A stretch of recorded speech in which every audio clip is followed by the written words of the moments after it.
নবীর মুখ থেকে শোনা ঝরা বাণী, কাজ কর্ম তার হাদিস ও জানি। পছন্দ ভালো লাগা প্রেম নির্ভুল, পছন্দ ভালো লাগা প্রেম নির্ভুল। মন সমর্থন হাদিসের ফুল, হাদিসের সেই ফুল বুকে নিয়ে যারা মাতিয়ে তুলেছে আজ পৃথিবীর পাড়া। গে যাই তাদের আজ হাজারো সানা। حدثنا حدثنا حدثنا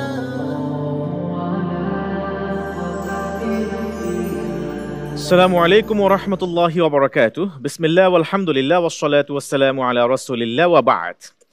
রব্বে কারীম মহাগ্রন্থ আল কুরআন ইরশাদ করেছেন, আউযু বিল্লাহি মিনাশ শাইতানির রাজীম। ইয়া আইয়ুহাল্লাযীনা আমানু ইযা নুদিয়া লিস-সালাতি মিন ইয়াউমিল জুমুআতি ফাসআউ ইলা যিকরিল্লাহি ওয়া দারুল বাই'। ওহে ঈমানদারগণ, যখন তোমাদেরকে জুমুআর দিনে সালাত আদায় করবার জন্য আহ্বান করা হবে, তোমরা তখন প্রতিযোগিতা করে দৌড়ায় মসজিদে আসো আল্লাহর জিকিরের জন্য। সব ধরনের বেচা কিনা ছেড়ে দাও। জুমার সালাত আদায় করার নির্দেশনা আমরা পেয়েছি মহাগ্রন্থ আল কোরআনের মাধ্যমে। আল্লাহ সুবহানাহু ওয়া তাআলা তা মুসলিম উম্মার জন্য ফরজ করে দিয়েছেন, কিন্তু তা কিভাবে আদায় করব তা জানতে হলে আমাদেরকে যেতে হবে ইসলামের জ্ঞানের দ্বিতীয় উৎস হাদিসের দিকে। ইলমে হাদিস বিষয়ক দেশের প্রথম Islamic mega reality show BRB নিবেদিত হাদ্দাসানা সিজন 2। প্রিয় দর্শক শ্রোতা, অনন্য এই আয়োজনে আপনাদের এই পর্বে স্বাগত জানাচ্ছি আমি মোহাম্মদ হিদায়েতুল্লাহ। অনুষ্ঠানের title sponsor BRB Cable Industries, power by BRB Hospitals Limited, cosponsor MRS Industries Limited. প্রিয় দর্শক শ্রোতা, চলছে দ্বিতীয় রাউন্ডের প্রতিযোগিতা। আমরা এক এক করে প্রথম রাউন্ডের 5টি পর্ব পেরিয়ে দ্বিতীয় রাউন্ডের আরও 3টি পর্ব শেষে এখন চতুর্থ পর্বে আছি। ইনশাআল্লাহ তাআলা এই পর্বেও দুজন প্রতিভাকে আমরা স্টেজে আহ্বান করব এবং আলোকিত এই মঞ্চে থাকবেন আলোকিত ব্যক্তিত্ব, বিজ্ঞ বিচারক প্যানেল এবং আমন্ত্রিত অতিথি। এই পর্যায়ে শুরু করা যাক আজকের পর্ব। আলহামদুলিল্লাহ আলহামদুলিল্লাহ আলহামদুলিল্লাহ। প্রিয় দর্শক শ্রোতা, প্রতিটি পর্বে একটি গ্রুপের অধীনে 2 জন প্রতিযোগী ডাক পেয়ে থাকেন এবং 2 জন অংশগ্রহণ করে থাকেন আলোকিত এই মঞ্চে, উপস্থাপন করে থাকেন তাদের হাদিস থেকে নেওয়া জ্ঞানগুলি। আজকের এই পর্বেও ইমাম আহমদ ইবনে হাম্বল রাহমাতুল্লাহি আলাইহির রচিত গ্রন্থ মুসনাদ আহমদ ইবনে হাম্বল, এই গ্রুপের হয়ে 2 জন প্রতিভা স্টেজে অবস্থান গ্রহণ করবে। এই পর্যায়ে স্টেজে আসবার জন্য আহ্বান করছি আহমদ ইবনে হাম্বল রাহমাতুল্লাহ আলাইহি গ্রুপের প্রথম প্রতিভা কাফিল উদ্দিন।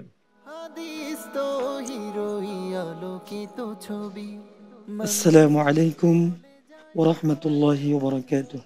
ওয়া আলাইকুম আসসালাম ওয়া রাহমাতুল্লাহি ওয়া বারাকাতুহু। কাফিল উদ্দিন দারুল উলুম হাটহাজারী মাদ্রাসার ছাত্র, আপনাকে সুস্বাগতম জানাচ্ছি। আপনারা আরেকজন প্রতিদ্বন্দ্বী এখনো স্টেজে আসা বাকি আছে, ডেকে নিচ্ছি ওনাকে। প্রিয় দর্শক শ্রোতা, ডেকে নিচ্ছি পরবর্তী প্রতিযোগীকে মোহাম্মদ আফতাবুর রহমান।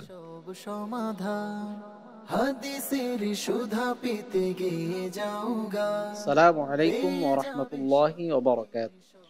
ওয়া আলাইকুম আসসালাম ওয়া রাহমাতুল্লাহি ওয়া বারাকাতুহু। আফতাবুর রহমান, আপনাকে সুস্বাগতম জানাচ্ছি। আপনি দারুল হুদা ইসলামী কমপ্লেক্সের ছাত্র।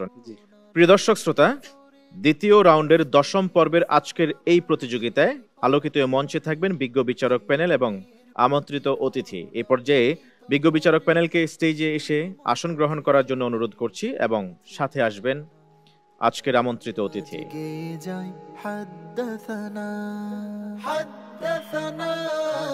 দুজন প্রতিযোগী বিজ্ঞ বিচারক ত্রয় এবং আমন্ত্রিত অতিথি ইতিমধ্যে আসন গ্রহণ করেছেন। এই পর্যায়ে পরিচয় করে দিচ্ছি আজকের পর্বের বিজ্ঞ বিচারক প্যানেলের সাথে। শুরুতে রয়েছেন ফজিলতুল উস্তাদ শেখ শাহ মোহাম্মদ ওয়ালিউল্লাহ হাফিজাহুল্লাহ, খতিব, সুবহানবাগ জামিয়া মসজিদ, ঢাকা। আসসালামু আলাইকুম ওয়া রাহমাতুল্লাহি ওয়া বারাকাতুহু। ওয়া আলাইকুম আসসালাম ওয়া রাহমাতুল্লাহি ওয়া বারাকাতুহু। ফজিলতুল উস্তাদ প্রফেসর ডক্টর মোহাম্মদ ওয়ালিউল্লাহ হাফিজাহুল্লাহ, অনারেবল ডিন, কামেল স্নাতকোত্তর শিক্ষা প্রশিক্ষণ ও গবেষণা কেন্দ্র, ইসলামী আরবি বিশ্ববিদ্যালয়, ঢাকা। আসসালামু আলাইকুম ওয়া রাহমাতুল্লাহি ওয়া বারাকাতুহু। ওয়া আলাইকুম আসসালাম ওয়া রাহমাতুল্লাহি ওয়া বারাকাতুহু।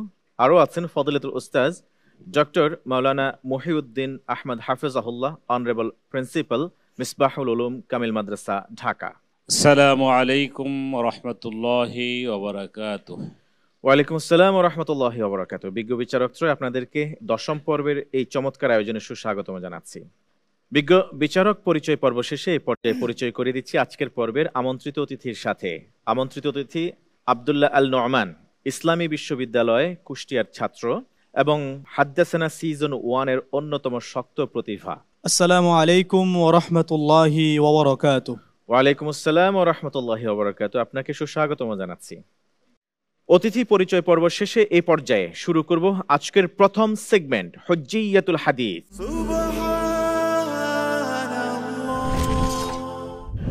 প্রতিটি পর্বেই আমরা একটি গুরুত্বপূর্ণ বিষয় নিয়ে আলোচনা শুনে থাকি দুইজন প্রতিযোগীর কাছ থেকে। বিজ্ঞ বিচারকগণ মূল্যায়ন করেন প্রতিযোগীদের উপস্থাপনা কৌশল, কতটা রেফারেন্স দিতে পেরেছে, কোরআন সুন্নাহ অনুযায়ী বিশুদ্ধ জ্ঞানের আদলে কতটা প্রমাণ করতে সক্ষম হয়েছে, কোটেশনগুলি ঠিকমতো করতে পেরেছে কিনা, নির্ধারিত সময়ের মধ্যে শেষ করতে পারলো কিনা, নানান দিক থেকে বিশ্লেষণ করে সূক্ষ্মভাবে পরীক্ষা নিরীক্ষা করে মূল্যায়ন করে থাকেন বিজ্ঞ বিচারকগণ এই দুইজন প্রতিযোগীকে।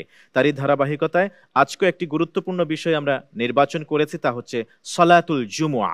মহাগ্রন্থ আল কোরআনে আমরা সলাতুল জুমুআ আদায়ের ব্যাপারে ইন্ডিকেশন পেয়েছি, নির্দেশনা পেয়েছি, কিন্তু সেই জুমুআ কত রাকাত পড়তে হবে, কিভাবে পড়তে হবে, টানা কয় রাকাত পড়া যাবে, সময় কখন হবে, ইত্যাকার বিষয়গুলি জানতে হলে আমরা কি কোরআনের কাছেই প্রশ্ন করব নাকি হাদিসের কাছে যেতে হবে, এই বিষয়টি খোলাসা করা দরকার হয়েছে। যেহেতু ইদানিং কিছু মানুষ কোরআনকে শুধু মানেন, হাদিসকে অস্বীকার করে বসে আছেন, বিধায় আমাদের এই বিষয়টি ক্লিয়ার করা দরকার বলে আমরা মনে করছি। সো শুরু করতে চাই আজকের পর্বের এই সেগমেন্টটি সালাতুল জুমা বিষয়ের উপরে আলোচনা দিয়ে। সালাতুল জুমা এই বিষয়ের উপরে আলোচনা করবেন কোরআন এবং সুন্নাহর আলোকে আজকের এই পর্বের মুসনাদ আহমদ গ্রুপের অন্যতম প্রতিযোগী কাফিল উদ্দিন। বিসমিল্লাহির রহমানির রহিম। হামিদান ওয়া মুসাল্লিয়ান ওয়া মুসাল্লিমান আম্মা বা'দ। ফাআউযু বিল্লাহি মিনাশ শাইতানির রাজীম। বিসমিল্লাহির রহমানির রহিম। ইয়া আইয়ুহাল্লাযীনা আমানু ইযা নুদিয়া লিস-সালাহ মিন ইয়াউমিল জুমআহ। সাদাকাল্লাহুল আযীম। সালাতুল জুমআ তথা জুমার সালাত শরীয়ত ইসলামিয়ার মধ্যে একটি গুরুত্বপূর্ণ ইবাদা।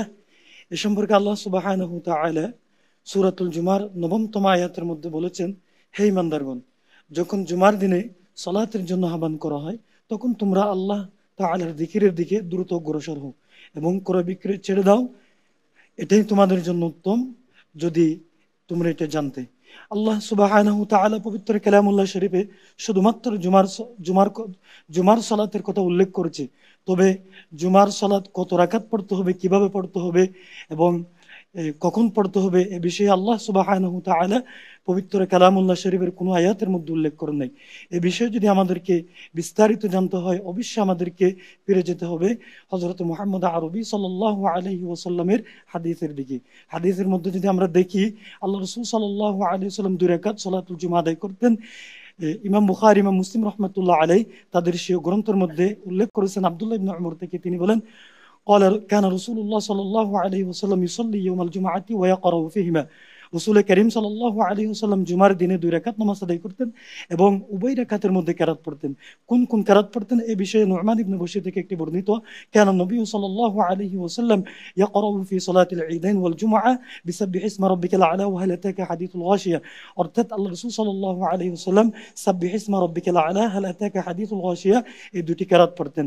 এরপর জুমার নামাজ কোন কোন ব্যক্তির উপর ওয়াজিব হবে এ বিষয়ে ইমাম আবু দাউদ রাহমাতুল্লাহ আলাইহি আবু দাউদের মধ্যে একটি হাদিস এনেছেন হযরত তারিক ইবনে শিহাব থেকে, তিনি বলেন, قال رسول الله صلى الله عليه وسلم الجمعة حق على كل مسلم إلا 4 عبد مملوك أو امرأة أو صبي أو مريض। অর্থাৎ প্রত্যেক মুসলিমের উপর জুমার নামাজ ওয়াজিব, তবে 4 ব্যক্তির উপর জুমার নামাজ ওয়াজিব নয়, কৃতদাস, নারী, শিশু এবং অসুস্থ ব্যক্তি। ইবনে মাজার একটি রাওয়ায়াত আছে, ওয়া ফি রাওয়ায়াতিন লাইসা আলা মুসাফির জুমআ, অর্থাৎ মুসাফিরের উপরও জুমার নামাজ ওয়াজিব নয়। এরপর জুমার নামাজ কখন পড়তেন আল্লাহ রাসূল, বুখারী শরীফের একটি বর্ণিত হযরত আনাস থেকে বর্ণিত, তিনি বলেন, আন্না নবী সাল্লাল্লাহু আলাইহি ওয়াসাল্লাম কানা ইউসাল্লিল জুমআতা হিনা তামিলুশ শামস, অর্থাৎ যখন সূর্য ঢলে পড়তো তখন আল্লাহ রাসূল সাল্লাল্লাহু আলাইহি ওয়াসাল্লাম জুমার নামাজ আদায় করতেন। এরপরে জুমার একটি ফজিলা সম্পর্কে হযরত সামুর ইবনে জুনদুব থেকে বর্ণিত, ইমাম আহমদ ইবনে হাম্বল তার গ্রন্থের মধ্যে উল্লেখ করেছেন, আন সামুর ইবনে জুনদুব রাদিয়াল্লাহু তাআলা আনহু قال رسول الله صلى الله عليه وسلم من ترك الجمعة من غير عذر فليتصدق بدينار فإن لم يجد فبنصف دينار। অর্থাৎ যে ব্যক্তি উযর ব্যতীত জুমার নামাজ তরক করবে সে যেন আল্লাহর রাস্তায় একটি দিনার সদকা করে। যদি তার কাছে একটি দিনার না থাকে তাহলে সে একটি অর্ধনিসফ দিনার সে আল্লাহর রাস্তায় সদকা করবে। অতএব আমাদেরকে যদি কোরআনের মূলনীতির উপর যদি অবশ্যই আমল করতে হয়, অবশ্যই আমাদেরকে হাদিসের উপর আমল করতে হবে। যতক্ষণ পর্যন্ত আমরা হাদিসে নববী সাল্লাল্লাহু আলাইহি ওয়াসাল্লামের উপর অনুকরণ করব না, ততক্ষণ পর্যন্ত কোরআনের উপর আমল করা হবে না। ধন্যবাদ আপনাকে, চমৎকার করে আপনি কোরআন এবং সুন্নাহর আলোকে আপনার এই বক্তব্য পেশ করেছেন, জাযাকাল্লাহ খাইরান।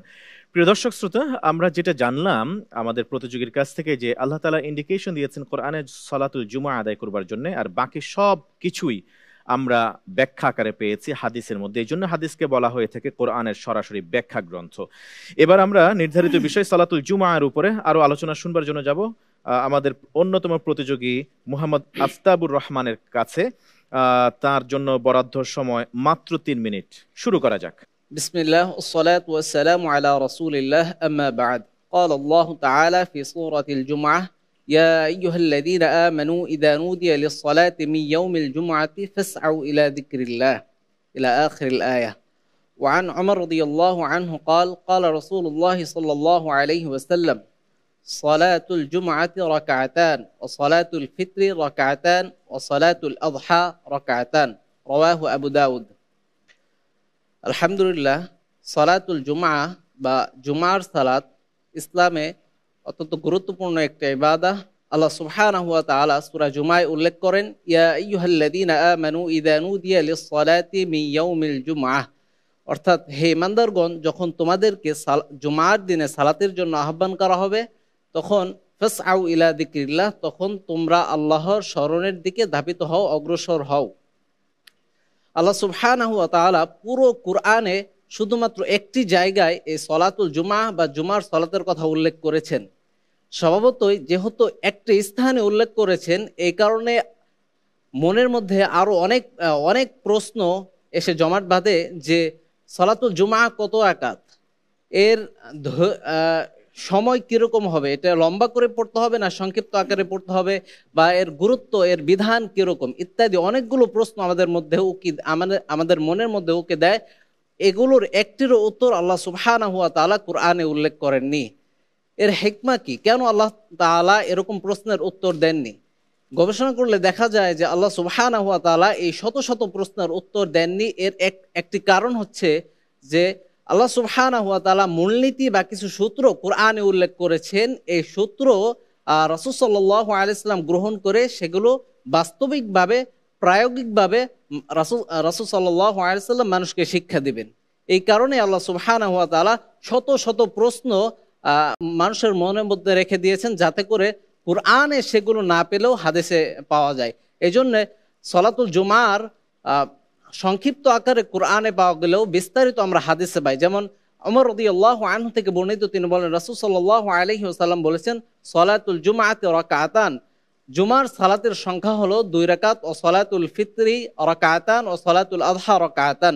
এছাড়াও আরও একটি রাওয়াতে পাওয়া যায়, আনাস রাদিয়াল্লাহু আনহু বলেন যে রাসূল সাল্লাল্লাহু আলাইহি ওয়াসাল্লাম বলেছেন, মান তারাকা সলাতুল জুমআতি সালাতান তাহাউনান বিহা, যে ব্যক্তি অলসতা করে সলাতুল জুমা পরপর 3 বার ছেড়ে দিবে, খতামাল্লাহু আলা কলবিহি, আল্লাহ তাআলা তার অন্তরে মোহর মেরে দিবেন।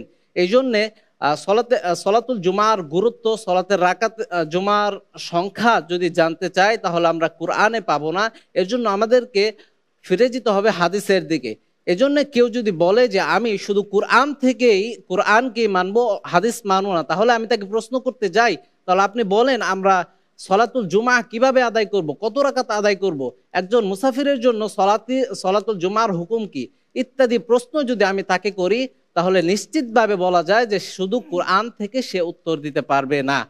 তাহলে আমাদেরকে যদি কোরআনকে পরিপূর্ণরূপে পালন করতে হয়, কোরআনের নির্দেশ পরিপূর্ণরূপে মেনে চলতে হয়, তাহলে অবশ্যই আমাদেরকে রাসূল সাল্লাল্লাহু আলাইহি ওয়াসাল্লামের হাদিস মেনে চলতে হবে।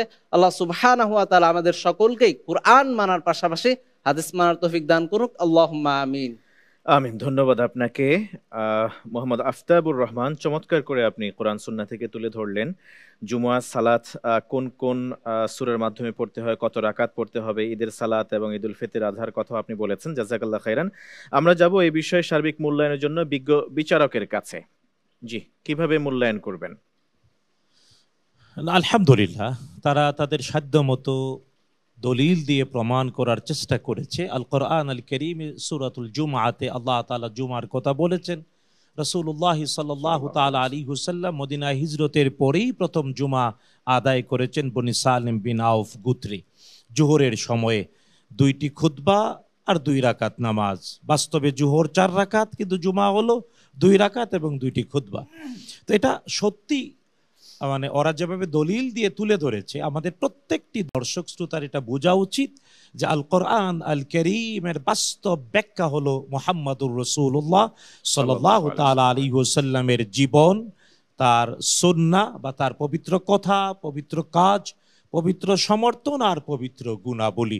সুতরাং কোরআন আল কারীম মানতে গেলে সুন্নাহই আমাদের কাছে আদর্শ, আর এই জন্যেই হাদিস আর সুন্নাহ দিয়েই জীবন চলবে ইনশাআল্লাহ। অনেক ধন্যবাদ আপনাকে। আশা করছি আমাদের দর্শক যারা আমাদেরকে স্ক্রিনে দেখছেন তারা বুঝতে পেরেছেন এই বিষয়টি।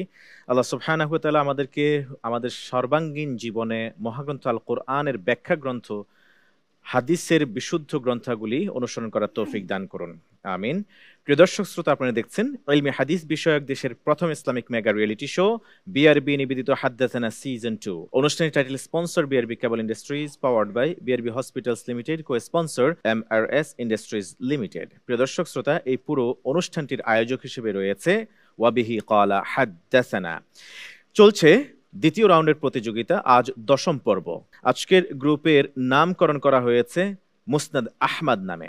আমরা গত রাউন্ডে পরিচয় করিয়ে দিয়েছি, জানবার চেষ্টা করেছি, জীবন বৃত্তান্ত তুলে ধরবার চেষ্টা করেছি সংক্ষিপ্ত আকারে ইমাম আহমদ ইবনে হাম্বল রাহমাতুল্লাহি আলাইহি তার কালজয়ী গ্রন্থ মুসনাদ আহমদ, যা আমরা বিভিন্ন সময়ে এই গ্রন্থটির নাম শুনে থাকি। কিন্তু এই গ্রন্থটিতে কয়টি হাদিস আছে, কয়টি খণ্ড আছে, এই হাদিসগুলি কিভাবে সংরক্ষণ করেছেন, সংকলন করেছেন ইমাম আহমদ ইবনে হাম্বল, তা আর জানা হলো না। তবে আজকে জেনে নেওয়ার চেষ্টা করছি, চলুন জেনে নেওয়া যাক। ইসলামের ইতিহাসের অমূল্য রত্ন মুসনাদ আহমদ ইসলামের অন্যতম গুরুত্বপূর্ণ গ্রন্থসমূহের একটি হল ইমাম আহমদ ইবনে হাম্বলের রচিত মুসনাদ আহমদ। এটি এমন একটি গ্রন্থ যা মহানবী মুহাম্মদুর রাসূলুল্লাহ সাল্লাল্লাহু আলাইহি ওয়াসাল্লামের হাদিস সংরক্ষণের জন্য এক অসাধারণ প্রচেষ্টা হিসেবে মুসলিম উম্মার জ্ঞান সমুদ্রে বিশেষ স্থান অধিকার করে আছে। মুসনাদ আহমদ রচনার সময়কাল ছিল হিজরি 3য় শতাব্দী, অর্থাৎ প্রায় 800 খ্রিস্টাব্দ। এই সময়ে ইমাম আহমদ ইবনে হাম্বল রাহমাতুল্লাহি আলাইহি ছিলেন ইসলামী বিশ্বের জ্ঞানের এক উজ্জ্বল নক্ষত্র।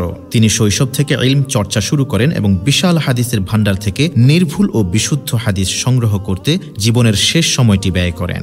ইমাম আহমদ রাহমাতুল্লাহি আলাইহি হাদিস সংগ্রহের জন্য বিভিন্ন স্থানে ভ্রমণ করেছেন, যেখানে তিনি তখনকার বিশিষ্ট মুহাদ্দিসদের কাছ থেকে হাদিস সংগ্রহ করেন। তার সংগ্রহে যুক্ত হয়েছে প্রায় 30,000 হাদিস, যা পরবর্তীতে মুসনাদ আহমদ নামে পরিচিতি লাভ করে। এই গ্রন্থে হাদিসগুলো সাহাবীদের নাম অনুসারে সংকলিত হয়েছে, যা আমাদেরকে সাহাবীদের প্রচেষ্টা ও ত্যাগকে সম্মানের সাথে স্মরণ করায়। মুসনাদ আহমদের অন্যতম বৈশিষ্ট্য হল এর অধ্যায় বিন্যাস, যেখানে সাহাবীদের মর্যাদা ভিত্তিতে হাদিসগুলোকে সাজানো হয়েছে। গ্রন্থটি শুরু হয়েছে সেই 10 জন সাহাবীদের দিয়ে যাদেরকে জান্নাতের শুভ সংবাদ দেয়া হয়েছিল। গ্রন্থটি শুরু হয়েছে সেই 10 জন সাহাবীদের দিয়ে যাদেরকে জান্নাতের শুভ সংবাদ দেয়া হয়েছিল। এতে সাহাবীদের মর্যাদা এবং ইসলামের শিক্ষা সংরক্ষণে তাদের অবদানের গুরুত্ব প্রতিফলিত হয়েছে। অনেক ইসলামিক পণ্ডিত ও মুহাদ্দিস মুসনাদ আহমদ এর গুণাবলীর বর্ণনা করেছেন। আল হাফিজ আবু মুসা আল মাদিনী রহমতুল্লাহি আলাইহি বলেন, এই গ্রন্থটি হল হাদিসের এক অনন্য উৎস, যেখানে ইমাম আহমদ রহমতুল্লাহি আলাইহি অনেক গবেষণার পর সবচেয়ে নির্ভরযোগ্য হাদিসগুলো সংকলন করেছেন। তাই এটি যে কোনো মতবিরোধের সময় নির্ভরযোগ্য প্রমাণ হিসেবে ব্যবহৃত হয়। এই গ্রন্থের প্রতিটি অধ্যায় সাহাবীদের নামানুসারে ভাগ করা হয়েছে। সংকলনের শুরু থেকে শেষ পর্যন্ত বিভিন্ন প্রসঙ্গের হাদিস সন্নিবেশিত হয়েছে।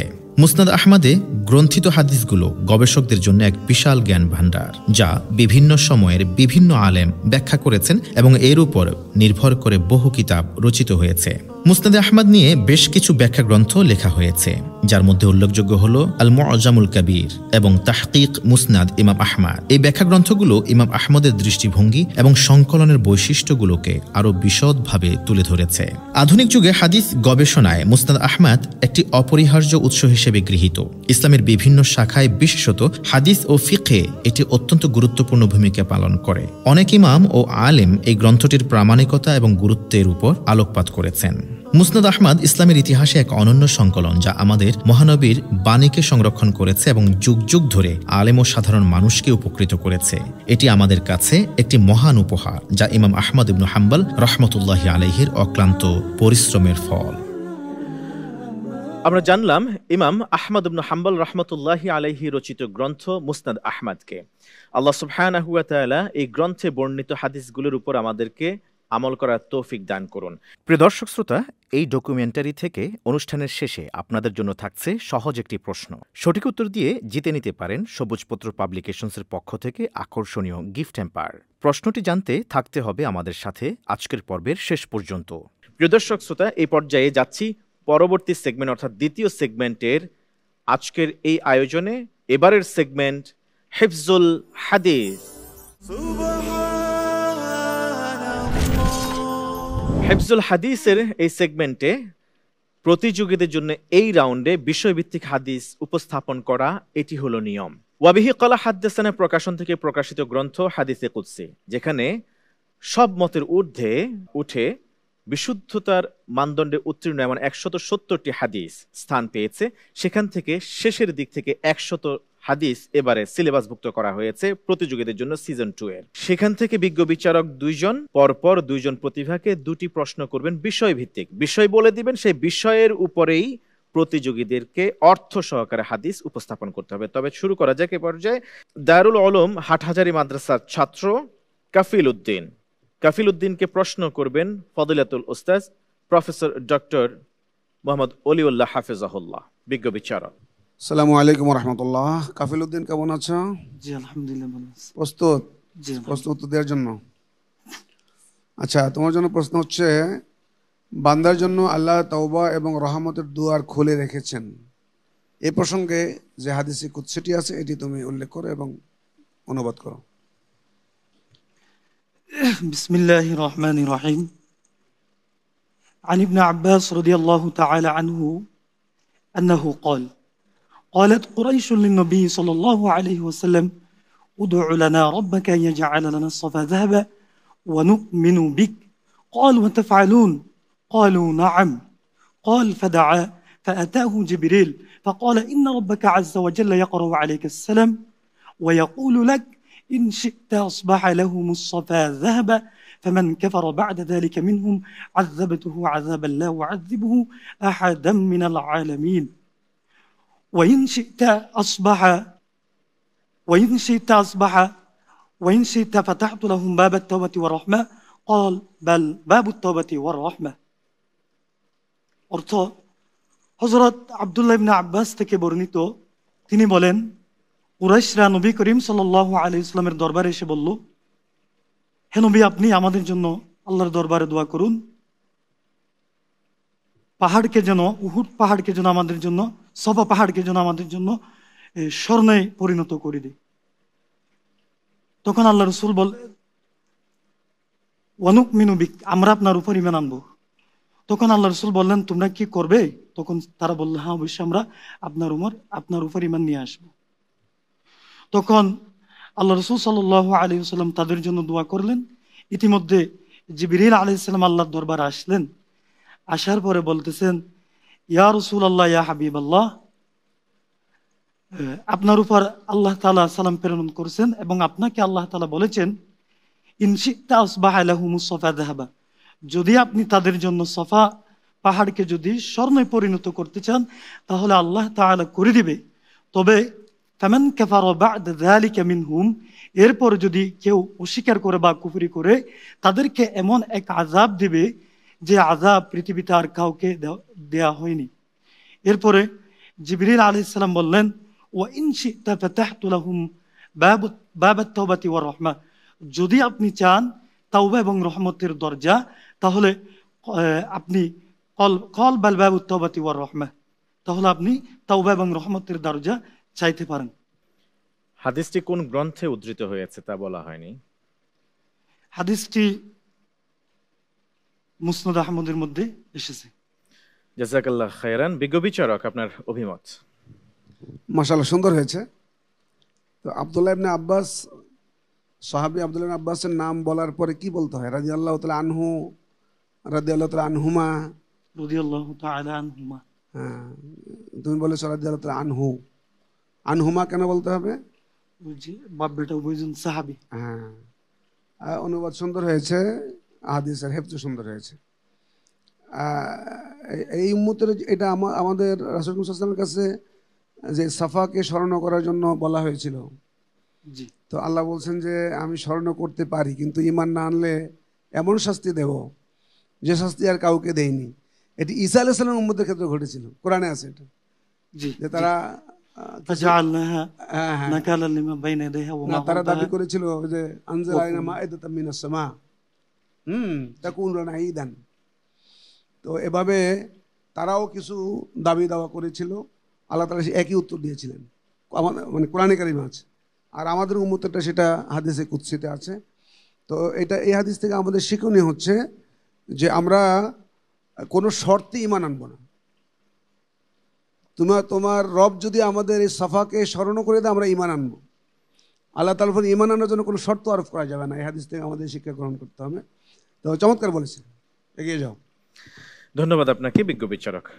ধন্যবাদ আপনাকেও প্রতিযোগী কাফিল উদ্দিন। আমরা যাব এবার আরেকজন প্রতিভার কাছে, মোহাম্মদ আফতাবুর রহমান। প্রস্তুত? ইনশাআল্লাহ। বিষয় বলে দেয়া হবে, সেখান থেকে প্রশ্ন করবেন। বিজ্ঞ বিচারক আপনাকে কিতাবের নাম সহ, রাবীর নাম সহ, অর্থ সহ হাদিস পেশ করতে হবে। প্রশ্ন করুন ফদিলাতুল উস্তাজ অধ্যক্ষ ডক্টর মাওলানা মহিউদ্দিন আহমদ হাফিজাহুল্লাহ। আফতাবুর রহমান, প্রস্তুত? ইনশাআল্লাহ। শৈশবে মৃত সন্তানরা তাদের পিতামাতাকে জান্নাতে প্রবেশ করাবে, এ সম্পর্কে হাদিসটি আমাদের কাছে পেশ করুন। বিসমিল্লাহির রহমানির রহিম। عن شرحبيل بن شعبة عن بعض أصحاب النبي صلى الله عليه وسلم أنه سمع النبي صلى الله عليه وسلم يقول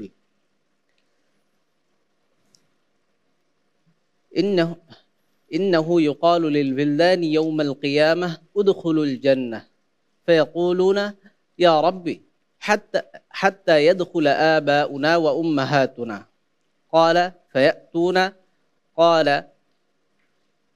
فيقول الله عز وجل ما لي أراكم محبطين ادخلوا الجنة فيقولون يا ربي آباؤنا قال فيقول ادخلوا الجنة أنتم وآباؤكم رواه البخاري।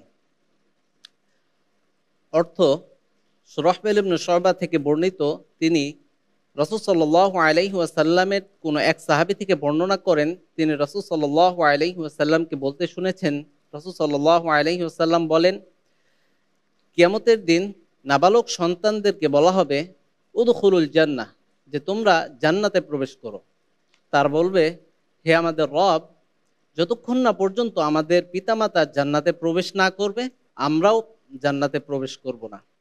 তখন তারা আসবে, এরপর আল্লাহ সুবহানাহু ওয়া তাআলা বলবেন যে কি ব্যাপার, আমি তোমাদেরকে নারাজ দেখছি। তখন তারা বলবে, হে আমাদের রব, আমাদের পিতামাতারা এখানে রয়েছে, তারা জান্নাতে প্রবেশ না করলে আমরাও করব না। তখন আল্লাহ সুবহানাহু ওয়া তাআলা বলবেন যে ঠিক আছে, তাহলে তোমরা সহ তোমাদের পিতামাতা জান্নাতে প্রবেশ করো। হাদিসটি ইমাম বুখারী রাহিমাহুল্লাহ নিজ গ্রন্থে উল্লেখ করেছেন। ধন্যবাদ আপনাকে সুন্দরভাবে উপস্থাপন করবার জন্য। মূল্যায়নে যাব বিজ্ঞ বিচারকের কাছে। ইমাম বুখারী রাহমাতুল্লাহ আলাইহি বর্ণনা করেছেন না অন্য কোনো হাদিস থেকে এটা এসেছে? হাদিসটি ইমাম আহমদ রাহিমাহুল্লাহ তার মুসনাদ গ্রন্থে উল্লেখ করেছেন। ধন্যবাদ। হাদিসের বক্তব্যে আমরা যে শিক্ষাটি পাই এ সম্পর্কে, একজন নাবালক সন্তান যদি মারা যায়, সেও পিতামাতার জন্য কিয়ামতের মধ্যে নাজাতের ওসিরা বা জরিয়া হিসাবে কাজ করতে পারে। এই হাদিস থেকে এইটাই মূলত শিক্ষাটা আমরা গ্রহণ করে পাই। আল্লাহ তাআলা আমাদেরকে এবং জাতি এই হাদিসের উপর আমল করার জন্য যে আমাদের মেসেজগুলো যাচ্ছে জাতির কাছে, আল্লাহ তাআলা সেই সুযোগটুকু আমাদেরকে দান করুন। ধন্যবাদ বিজ্ঞ বিচারক, আপনি চমৎকার করে একটা মেসেজ এখানে থ্রো করেছেন, মাশাআল্লাহ। 24-এর গণ অভ্যুত্থানে যারা ছোট ছোট বাচ্চারা, সন্তানরা তাদের জীবন হারিয়েছেন, তাদের মাদেরকে আমরা দেখেছি বেকুল হতে। হবারই কথা, মায়ের কাঁধে বাবার কাঁধে সন্তানের লাশ, এটা আসলে অনেক ভারী। কিন্তু এখানে আজকের এই হাদিসে কুদসি থেকে যে মেসেজটা আমরা পেয়েছি, যাদের সন্তান অপ্রাপ্ত বয়সে ইন্তেকাল করেন তারা পরকালে মা বাবার জান্নাতে যাবার কারণ হতে পারেন। এই জন্য আল্লাহ তাআলার সিদ্ধান্তের উপরে সন্তুষ্ট থাকা দরকার এবং আল্লাহ তাআলার কাছে দোয়া করা দরকার, আল্লাহ তাআলা যেন আমাদের জন্য কল্যাণকর কিছু নসিব করেন। প্রিয় দর্শক শ্রোতা, এরই মধ্য দিয়ে আমরা আজকের এই সেকেন্ড সেগমেন্টে হিফজুল হাদিসের এই অপশনে আমরা দুটি হাদিস শুনলাম, জানলাম তার বিস্তারিত ব্যাখ্যা এবং অর্থ, সাথে সাথে আমরা কিছু মেসেজ ধারণ করার চেষ্টা করেছি। আলহামদুলিল্লাহ, এগিয়ে চলেছে ইলমে হাদিস বিষয়ক দেশের প্রথম Islamic mega reality show BRB নিবেদিত হাদ্দাসানা সিজন 2। অনুষ্ঠানের title sponsored BRB Cable Industries, powered by BRB Hospitals Limited, cosponsored MRS Industries Limited. অনুষ্ঠানের সার্বিক আয়োজনে রয়েছে ওয়াবিহি ক্বালা হাদ্দাসানা। প্রিয় দর্শক শ্রোতা, প্রতি পর্বেই জনতার জিজ্ঞাসা এই অংশে থাকে একটি চমৎকার প্রশ্ন। চলুন আজকের এই প্রশ্ন কি করেছেন জনতার মধ্য থেকে দর্শক, আমরা এই পর্যায়ে জানবার চেষ্টা করব। আসসালামু আলাইকুম রহমতুল্লাহ, আমার নাম হাফেজ মোহাম্মদ আমির হামজা। হাদ্দাসানার কাছে আমার একটা প্রশ্ন, ইসলামে কোন পোশাক পরা জায়েজ এবং কোন পোশাক পরা জায়েজ না? চমৎকার। কোরআনেও বলা হয়েছে লিবাসুত তাকওয়া যালিকা খাইর, তাকওয়ার পোশাক আছে। দর্শকের প্রশ্ন হলো, জনতার জিজ্ঞাসা হলো, কোন পোশাক পরা বৈধ আর কোন পোশাক পরা বৈধ নয়। এই বিষয়ে বিস্তারিত বলবেন সংক্ষেপে আমাদের সম্মানিত বিজ্ঞ বিচারক ফজলত উস্তাদ শেখ শাহ মোহাম্মদ ওলিউল্লাহ হাফেজাহুল্লাহ। দেখুন, লিবাস বা পোশাক হলো জান্নাতি সভ্যতা। আল্লাহ সুবহানাহু ওয়া তাআলা আমাদের আদি পিতা আদম আলাইহিস সালাম, আমাদের আদিমাতা হাওয়া আলাইহাস সালামকে জান্নাতে পোশাক পরিয়ে দিয়েছিলেন, আর এই পোশাক সহই তারা দুনিয়াতে নেমেছেন। যদিও মাঝখানে জান্নাতে শয়তানের প্ররোচনায় আল্লাহর নিষেধ লঙ্ঘন করার কারণে তাদের গা থেকে জান্নাতি পোশাক খসে পড়েছিল, আর তারা জান্নাতের গাছের পাতা দিয়ে লজ্জাস্থান ঢাকতেছিলেন। কিন্তু আল্লাহ তাআলা তাদেরকে তওবার বাক্য শিখিয়েছেন, কোরআন আল কারীমে আমাদের জন্য তা নাজিল করেছেন। রব্বানা যালামনা আনফুসানা ওয়া ইল্লাম তাগফির লানা ওয়া তারহামনা লানাকুনান্না মিনাল খাসিরিন। আল্লাহ তাআলা তওবা কবুল করলেন। আদম আলাইহিস সালাম আমাদের আদি পিতাকে নবী করে পৃথিবীতে পাঠালেন, সাথে আমাদের মাকেও মক্কাতুল মুকাররমায় কাবার আঙ্গিনায়। এবং আল্লাহ বললেন, ইয়া বানি আদম কাদ আনজালনা আলাইকুম লিবাসান, হে আদমের সন্তানেরা, আমি আল্লাহ তাআলা তোমাদের জন্য আকাশ, জান্নাতের শিল্প, আকাশের শিল্প, এই পোশাক দুনিয়াতে নাজিল করেছি। ইউয়ারি সাওয়াতিকুম ওয়ারিশা, যাতে করে পাখির পালকের মতো দৃষ্টিনন্দন করে নিজেদেরকে ঢাকতে পারো। তবে হা ওয়ালিবাসুত তাকওয়া যালিকা খায়র, আল্লাহকে ভয় করে চলার প্রমাণ হয় এমন পোশাকটাই হলো অতি উত্তম। এই ক্ষেত্রে ফুকাহা আইম্মা মুস্তাহিদিন বলেছেন 5টি জিনিস মেনটেন করতে হবে।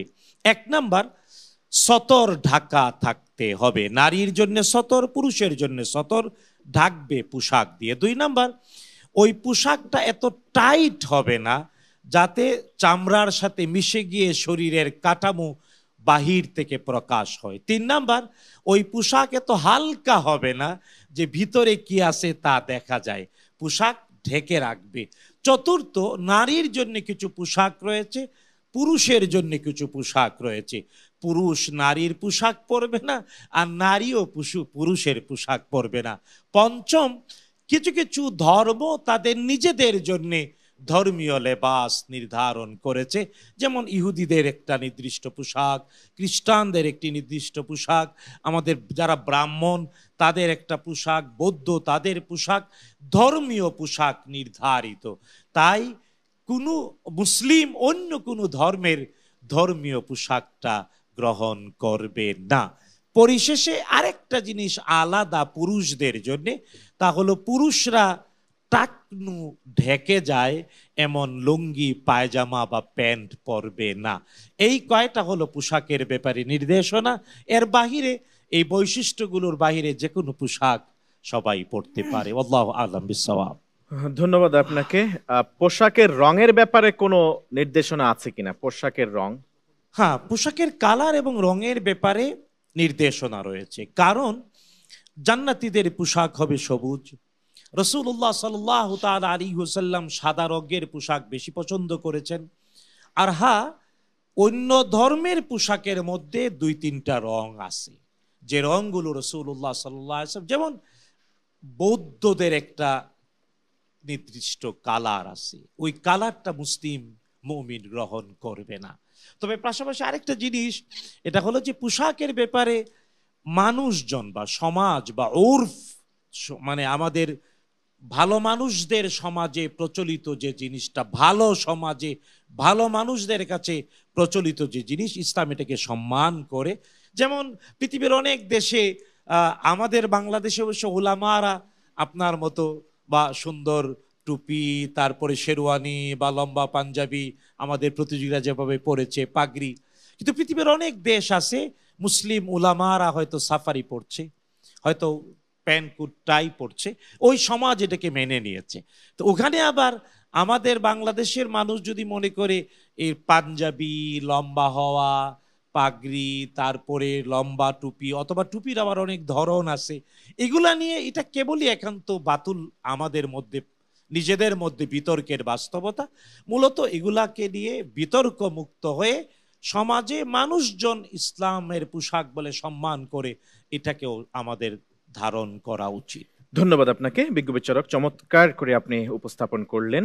দর্শকের জানা প্রশ্নের জবাব আশা করছি ইনশাআল্লাহ তাআলা আপনি পেয়েছেন, এবং আশা করব ইনশাআল্লাহ তাআলা এর উপরে আমাদের দর্শকগণ আমল করবেন। জাযাকুমুল্লাহ খাইরান। প্রিয় দর্শক শ্রোতা, এই পর্যায়ে চলে যাচ্ছি পরবর্তী সেগমেন্টে, অর্থাৎ এবারের সেগমেন্ট প্রশ্নোত্তরে ইলমুল হাদিস। প্রশ্নোত্তরে মিশকাতুল মাসাবিহ, ইলমে হাদিসের বাতিঘর ও হাদিস পরিচিতি সংরক্ষণ ও সংকলন, এই 3টি গ্রন্থ থেকে প্রশ্ন করা হবে একজন প্রতিযোগীকে 5টি করে। অপশনস থাকবে 4টি করে, সময় থাকবে প্রত্যেক প্রশ্নের জন্য আধা মিনিট করে। আমরা আর কালক্ষেপণ না করে এই পর্যায়ে শুরু করব। প্রথম প্রতিযোগী দারুল উলুম হাটহাজারের ছাত্র কাফিল উদ্দিন, আপনাকে দিয়ে। প্রস্তুত? ইনশাআল্লাহ। প্রশ্ন করা হোক কাফিল উদ্দিনের জন্য।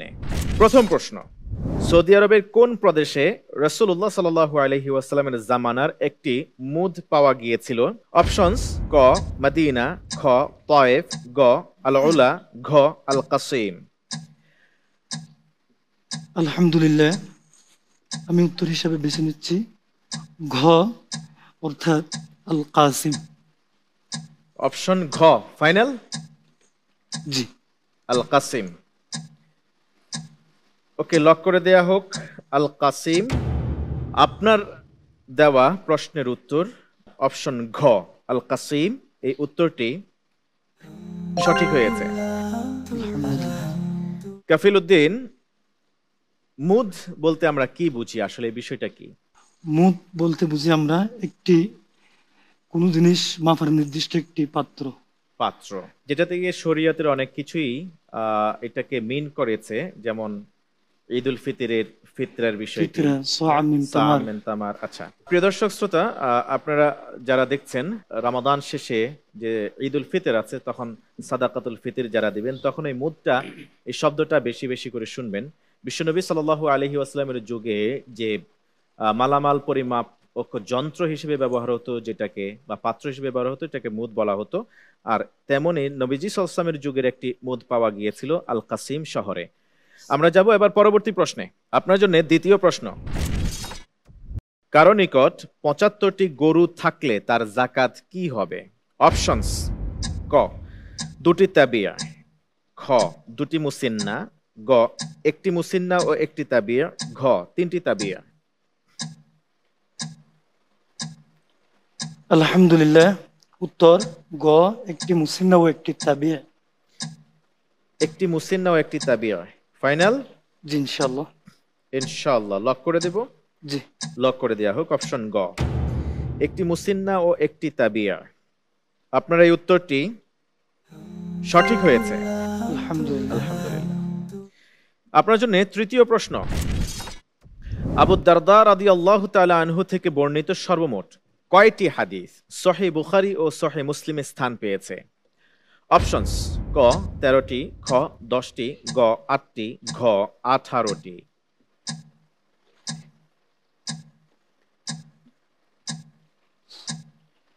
উত্তর ক 13টি।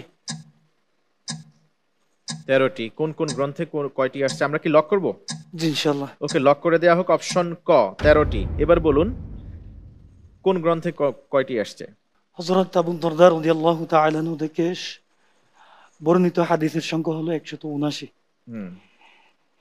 মুত্তাফাক আলাইহি হাদিসের সংখ্যা হলো 2। ইমাম বুখারী রাহমাতুল্লাহ আলাইহি 3টি, আর ইমাম মুসলিম রাহমাতুল্লাহ আলাইহি 8। এক্স্যাক্টলি, এটাই হলো হিসাব। Well done. আপনার এই উত্তরটি সঠিক হয়েছে। আলহামদুলিল্লাহ। আপনার জন্য চতুর্থ প্রশ্ন। التصريح بما تواتر في نزول المسيح কোন ধরনের হাদিস গ্রন্থ? অপশনস: ক আল আতরাফ, খ আল আজসা, গ আল মাশিখা, ঘ আত তাজরিদ।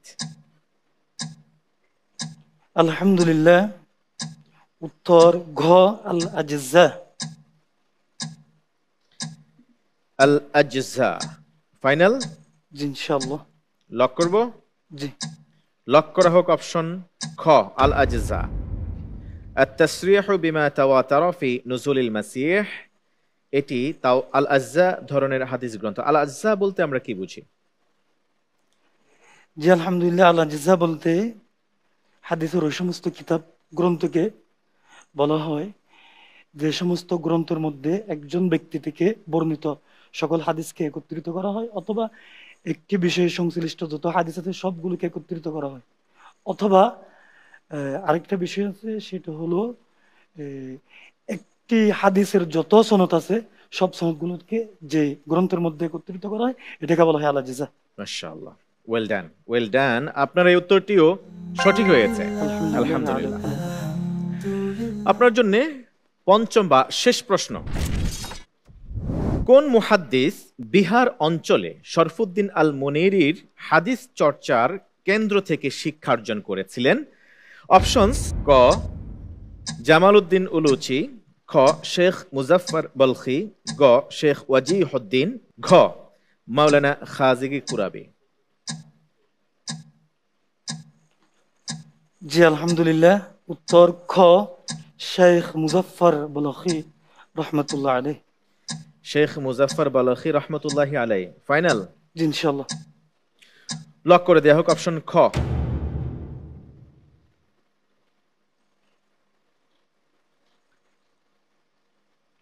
আপনি আর একটু ভাবতে পারতেন মনে হয়, অপশন ছিল।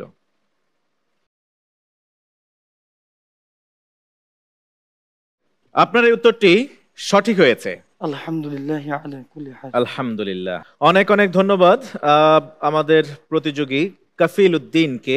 চমৎকার করে 5টি প্রশ্নের সঠিক ও যথাযথ উত্তর দিয়েছেন এবং আনুষঙ্গিক প্রসঙ্গক্রমে বেশ কিছু প্রশ্নেরও আপনি তাও নির্ভুল উত্তর দিয়েছেন। জাযাকাল্লাহ খাইরান। এবার যাব আমরা পরবর্তী প্রতিযোগীর কাছে। মোহাম্মদ আফতাবুর রহমান, প্রস্তুত আপনি? ইনশাআল্লাহ। প্রশ্ন করা হোক মোহাম্মদ আফতাবুর রহমানকে। আফতাবুর রহমানের জন্য প্রথম প্রশ্ন। রাসূলুল্লাহ সাল্লাল্লাহু আলাইহি ওয়াসাল্লামের নিকট মানুষের কাছে হাত পাতার নিন্দার কথা শোনার পর কোন সাহাবী আমৃত্যু মানুষের কাছে আর কিচ্ছু চাননি? অপশনস: ক হাকিম ইবনু হিজাম, খ হাকিম ইবনু আমর, গ হাকাম ইবনু কাইসান, ঘ হাকাম ইবনু মুগাফফাল রাদিয়াল্লাহু আনহুম।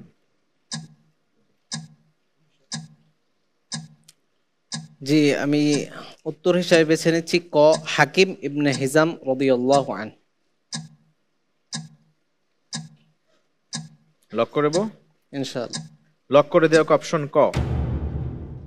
আপনার এই উত্তরটি সঠিক হয়েছে। আপনার জন্য দ্বিতীয় প্রশ্ন, কারো কাছে 375টি বকরি থাকলে তার যাকাত কি হতে পারে? অপশন: ক 6টি, খ 5টি, গ 4টি, ঘ 3টি বকরি।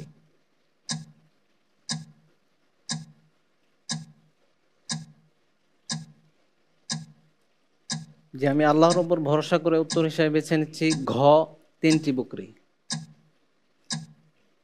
সময় আছে। জি, ঘ। লক করে দেখ অপশন ঘ 3টি বকরি। আপনার এই উত্তরটি সঠিক হয়েছে, আলহামদুলিল্লাহ। তৃতীয় প্রশ্ন, সহিফা সাদেকা গ্রন্থের কতগুলো হাদিস ইমাম ইবনু আবি শাইবা রাহমাতুল্লাহি আলাইহি তার মুসান্নাফ গ্রন্থে সংকলন করেছেন? অপশনস: ক 132টি, খ 122টি, গ 121টি, ঘ 123টি।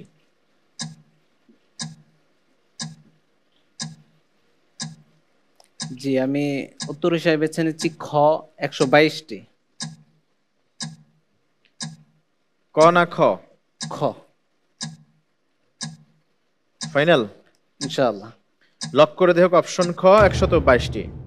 এই উত্তরটি আপনার সঠিক হয়েছে, আলহামদুলিল্লাহ। আলহামদুলিল্লাহ। আপনার জন্য ফোর্থ কোশ্চেন, তাবুক যুদ্ধে অংশগ্রহণ না করার কারণে যে 3জন সাহাবীকে বয়কটের দ্বারা শাস্তি দেয়া হয়েছিল, তাদের একজন সাহাবী আবু কাতাদা আল আনসারী রাদিয়াল্লাহু তাআলা আনহুর চাচাতো ভাই ছিলেন। তিনি কে? অপশন লাগবে? অপশন ছাড়াই পারবো ইনশাআল্লাহ। দিলে অপশন ছাড়া বলুন। কাব বিন মালিক রাদিয়াল্লাহু আনহু। অপশনস: কাব বিন মালিক রাদিয়াল্লাহু তাআলা আনহু ছিল অপশন খ। যে 4টি অপশন ছিল, মুরারা ইবনু রাবিয়া, খ কাব ইবনু মালিক, গ হিলাল ইবনু উমাইয়া, ঘ উপরের কেউই না। আপনি বলেছেন অপশন খ কাব ইবনু মালিক রাদিয়াল্লাহু আনহু। লক করে দেখ অপশন খ কাব ইবনু মালিক রাদিয়াল্লাহু আনহু। আপনার এই উত্তরটি সঠিক হয়েছে, আলহামদুলিল্লাহ। আলহামদুলিল্লাহ, ওয়েল ডান। আপনার জন্য শেষ প্রশ্ন, কোন মুহাদ্দিস সিন্ধু অঞ্চলে হাদিসের চর্চা করেছিলেন? অপশনস: ক মুহাম্মদ ইবনু মুহাম্মদ ইবনু আব্দুল্লাহ, খ ইব্রাহিম ইবনু মুহাম্মদ, গ আহমদ ইবনু আব্দুল্লাহ, ঘ ইসরাইল ইবনু মুসা রাহমাতুল্লাহি আলাইহিম।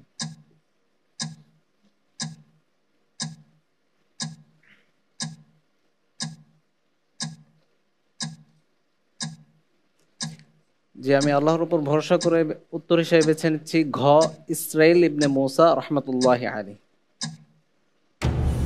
Times up. চাইলেও আর চেঞ্জ করতে পারবেন না। সময় দিলে চেঞ্জ করতেন? না। করবেন না? ইনশাআল্লাহ না। আপনার দেয়া উত্তর আর বেছে নেওয়া অপশন ঘ ইসরাইল ইবনু মুসা রাহমাতুল্লাহি আলাইহি। আপনার দেয়া এই উত্তরটি সঠিক হয়েছে, ওয়েল ডান, ওয়েল ডান। আপনিও 5টি প্রশ্নের যথাযথ এবং সঠিক উত্তর বেছে নিয়েছেন, এই জন্য কংগ্রাচুলেশনস। আমরা যাব আমাদের আমন্ত্রিত অতিথির কাছে। সিজন 1-এ আপনিও তো দুর্দান্ত পারফর্ম করেছিলেন, চমৎকার আপনি জবাব দিয়েছিলেন আমাদের যতটুকু মনে পড়ে। এবারে এই আয়োজন দেখে আপনার কেমন লাগছে বা আপনার অনুভূতি কি? ধন্যবাদ আপনাকে। আসলে গতবারের তুলনায় আমি মনে করি এবারে যে একটা নতুন সেগমেন্ট অ্যাড করা হয়েছে হুজ্জাতুল হাদিস, হাদিসের প্রামাণিকতা, এটা মনে করি আমার কাছে বেশি আকর্ষণীয় মনে হয়েছে। গতবারগুলো তো আছেই। একে তো হাদ্দাসানা দেশের প্রথম ইলমে হাদিস বিষয়ক রিয়েলিটি শো, তারপরে হাদিসের প্রামাণিকতা বিষয়ে যে আমাদের দৈনন্দিন বিষয়ে কিছু বিষয় যেগুলো আসলে কোরআন থেকে আমরা যেগুলার ইঙ্গিত পাই, কিন্তু পূর্ণভাবে যদি আমল করতে চাই তাহলে অবশ্যই আমাদেরকে হাদিসের দিকে আসতে হবে। এক কথায় হাদিস ছাড়া আমাদের জীবন অচল, এবং সেই অচল যে কিভাবে এটার একটা দৃষ্টান্ত আমরা হাদ্দাসান থেকে পাচ্ছি। বিশেষ করে আমাদের প্রতিযোগী ভাইয়েরা আজকে যে জুমার নামাজ, কিভাবে জুমার নামাজের বিষয়ে অদ্যপান্ত যে আলোচনা করেছেন, সত্যি মনোমুগ্ধকর। আর বিষয় হচ্ছে আলহামদুলিল্লাহ আমাদের প্রতিযোগী ভাইয়ারাও খুব চমৎকার সুন্দরভাবে ওনাদের প্রশ্নের উত্তর দিচ্ছে। তো সুতরাং ধন্যবাদ জানাই এবং হাদ্দাসানা কর্তৃপক্ষকে অসংখ্য ধন্যবাদ জানাই। ধন্যবাদ আপনাকেও। চমৎকার এই আয়োজনে আপনাকে আমরা ডেকেছি, আপনি এসছেন, সময় দিয়েছেন, জাযাকাল্লাহ খাইর, এবং উচ্চাশা ব্যক্ত করেছেন। আমাদের এই অনুষ্ঠানের নান্দনিকতা নিয়েও আপনি চমৎকার কিছু কথা বলেছেন, জাযাকাল্লাহ খাইর। আমরা ধন্যবাদ জানাচ্ছি আমাদের দুইজন প্রতিযোগীকে, মোহাম্মদ আফতাবুর রহমান এবং কাফিল উদ্দিন, আপনাদের দুইজনকে। চমৎকার আপনারা পারফর্ম করেছেন আজকে, জাযাকুমুল্লাহু খাইরান। ধন্যবাদ জানাচ্ছি বিজ্ঞ বিচারক ত্রয়কে, চমৎকার করে আপনারা মূল্যায়ন করেছেন, মন্তব্য করেছেন, পরামর্শ দিয়েছেন, জাযাকুমুল্লাহু খাইরান। প্রিয় দর্শক শ্রোতা, আমাদের প্রশ্নোত্তর ইলমুল হাদিসের সেগমেন্টের মধ্য দিয়ে আজকের এই পর্বের ইতি টানবো। তবে শেষ করার আগে আজকের পর্বের প্রশ্নটি দর্শকদের জন্য জানিয়ে দিতে চাই। মুসনাদ আহমদে আনুমানিক কতগুলো হাদিস সংকলিত হয়েছে? আমরা জানলাম, যদি সঠিক উত্তর প্রিয় দর্শক আপনার জানা থাকে তাহলে ওয়াবিহি কালা হাদ্দাসানার ফেসবুক ও ইউটিউবের কমেন্ট বক্সে গিয়ে এই ভিডিওটি যেখানে চলছে সেখানে আপনার সঠিক উত্তরটি লিখে দিন। বিজয়ীকে বের করা হবে লটারির মাধ্যমে ইনশাআল্লাহ তাআলা, তার জন্য থাকবে আকর্ষণীয় গিফট হ্যাম্পার। প্রিয় দর্শক শ্রোতা, কে হচ্ছে বর্ষসেরা চ্যাম্পিয়ন প্রতিযোগী প্রতিভা? তারই লক্ষ্যে এগিয়ে চলেছে ইলমে হাদিস বিষয়ক দেশের প্রথম Islamic mega reality show BRB নিবেদিত হাদ্দাসানা সিজন 2। শেষ করছি আজকের এই পর্ব। চমৎকার এই আয়োজনের সাথে টাইটেল স্পন্সর হিসেবে এবারে যুক্ত আছেন গতবারের মতো BRB Cable Industries Limited, powered by BRB Hospitals Limited, ও কো স্পন্সর হিসেবে রয়েছে এমআরএস ইন্ডাস্ট্রিজ লিমিটেড। সার্বিক আয়োজনে রয়েছে ওয়াবিহি কালা হাদ্দাসানা। প্রিয় দর্শক শ্রোতা, আজ এই পর্যন্তই। ইনশাআল্লাহ তাআলা হাজির হয়ে যাব পরবর্তী পর্বে। ততক্ষণ পর্যন্ত রব্বে কারীম আল্লাহ সুবহানাহু ওয়া তাআলার আনুগত্য করবার জন্য সর্বোচ্চ ত্যাগ স্বীকার করার মানসিকতা রাখবার এই আমন্ত্রণ জানিয়ে আজকের মতো শেষ করছি। সুবহানাকাল্লাহুম্মা ওয়া বিহামদিক, আশহাদু আল্লা ইলাহা ইল্লা আনতা, আস্তাগফিরুকা ওয়া আতুবু ইলাইক। ওয়াসসালামু আলাইকুম ওয়া রাহমাতুল্লাহি ওয়া বারাকাতুহু। حدثنا